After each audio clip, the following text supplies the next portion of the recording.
آپ صلی اللہ علیہ وسلم نے جو ولیمے کی دعوت دے اس کو میں شرکت کو بھی کیا کیا؟ بہت سخت تاکید کی ہے. ہاں کوئی شرعی عذر ہو تو ایک الگ بات ہے, تو بہت سخت تاکید کی. اس نے ابو القاسم کی نافرمانی کی. تو کیا مطلب؟ یہ کھانے کی ترغیب نہیں دی جا رہی ہے. کھانا کیا ہوتا ہے بھائی؟ اسلام میں تو کھلانے کی ترغیب ہے, کھانے کی تھوڑی. یہاں کھانے کی کیوں؟ اصل میں آپ کو اس کی خوشی میں شرکت کی ترغیب دی جا رہی ہے کہ اس نے اتنا ہٹو بچوں کام کیا ہے کہ اگر آپ نہیں گئے اس کی دل شکنی ہوگی. وہ سمجھے گا شاید بھائی میں نے دوسری تیسری یا پہلی شادی کر کے اچھا کام نہیں کیا. تو یہ بھی نہیں کہ فون پہ کہتے ہیں کہ بہت اچھا, نا نا نا نا نا, شرکت کر کے یہ آپ کا شرکت کرنا ہے, اپریشیٹ کرنا ہوگا اس کو, اس کی حوصلہ افزائی. اور یہ شرکت برائے شرکت نہیں ہے, یہ ایسے شرکت ہے گویا شریعت گن پوائنٹ پہ آپ کو شریک کر رہی ہے. تو آپ جب جاؤ گے تو آپ بولو گے بھائی اللہ کا حکم ہے کہ میں آپ کو اپریشیٹ کروں, میں اس لیے آپ کے ساتھ کھانے میں شریک ہو رہا ہوں کہ مجھے اگرچہ بھوک نہیں تھی, دل نہیں چاہ رہا تھا, لیکن اگر میں نہ آتا تو آپ کی حوصلہ افزائی نہ ہوتی. لیکن ہمارے یہاں کام کیا ہو رہا ہے؟ الٹا.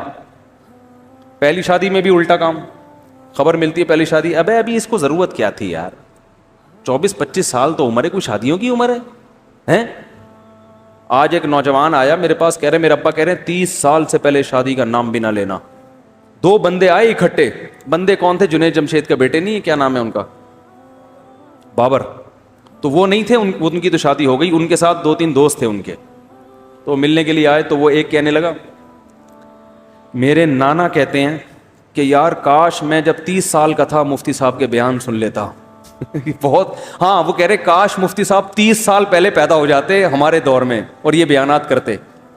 تو جس نے مجھے یہ واقعہ سنایا نا, تو میں نے کہا اگر آپ کے نانا,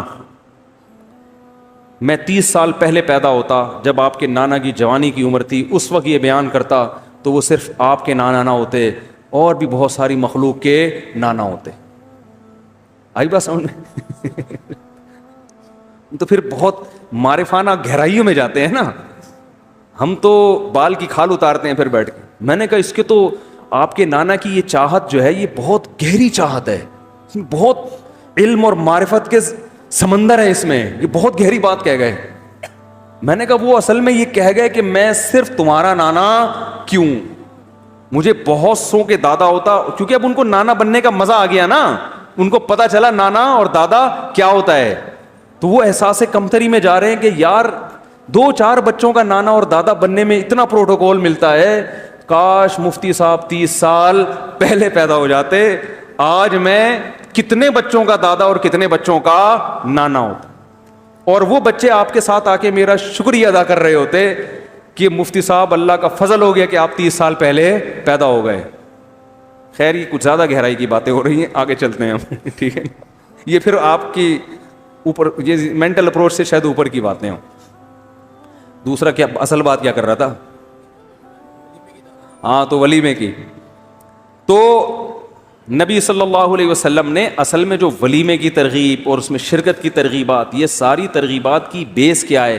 نکاح کی حوصلہ افزائی, نکاح کو اپریشیٹ کرنا.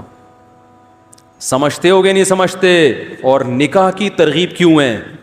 لوگ کہتے ہیں اس لیے کہ زنا سے بچیں لوگ. نا نا نا نا نا, زنا سے بچانے کے لیے نکاح کیوں پروموٹ نہیں کیا شریعت نے؟ سمجھتے ہو؟ وہ تو ایک اس کا ضمنی فائدہ ہے. اصل جو نکاح کی ترغیب ہے حدیث میں آتا ہے, یہ حدیث میں ہی بیان کی ہے کہ نکاح اولاد کی کثرت کا سبب ہے, گروتھ ریشو غیر معمولی بڑھانا ہے, یہ بنیادی مقصد ہے. کیوں؟ اس کی بھی دلیل حدیث میں اور قرآن میں موجود ہے. میں صرف ایک حدیث بیان کرتا ہوں کہ عثمان ابن مظعون